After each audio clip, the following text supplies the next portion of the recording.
bonsoir. Après un an de crise sanitaire et du coup l'arrêt du Hirak, est-ce que les mots d'ordre sont toujours là aujourd'hui? Ils n'ont pas pris une ride et symptomatiquement, un des mots d'ordre les plus populaires, c'est le mot indépendance. Nous voulons l'indépendance.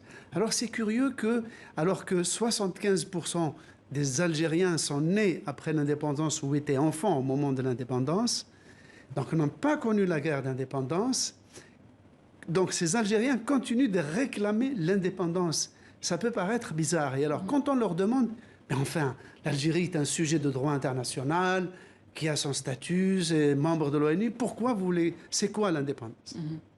Et ils vous répondent, être indépendant, c'est d'abord se sentir libre dans son pays.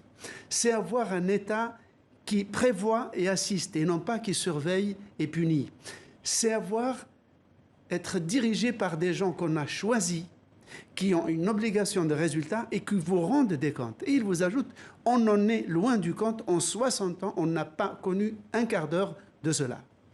Et on le rappelle, hein, il y a 2 anniversaires, le 16, donc aujourd'hui à Karata, et le 22. Est-ce que le 22, on va connaître du coup une extension de la mobilisation à toute l'Algérie? Alors, c'est toute la question. Ce qui était symptomatique aussi dans la manifestation d'aujourd'hui, c'est qu'il y a des délégués qui sont venus de beaucoup de villes d'Algérie.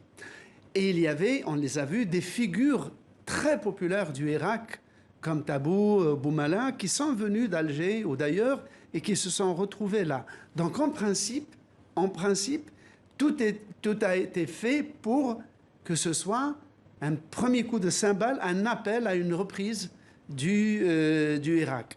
Mais la question reste pendante, car il y a la peur du Covid, il y a l'interdiction officielle de manifester par temps de Covid, et symptomatiquement aussi, la télévision, le journal de la télévision d'État que j'ai regardé ce soir, qui fait 50 minutes d'horloge, a parlé de tout, mais n'a pas jugé utile de faire la moindre allusion à cette manifestation que les Algériens ont suivie en temps réel sur les réseaux sociaux.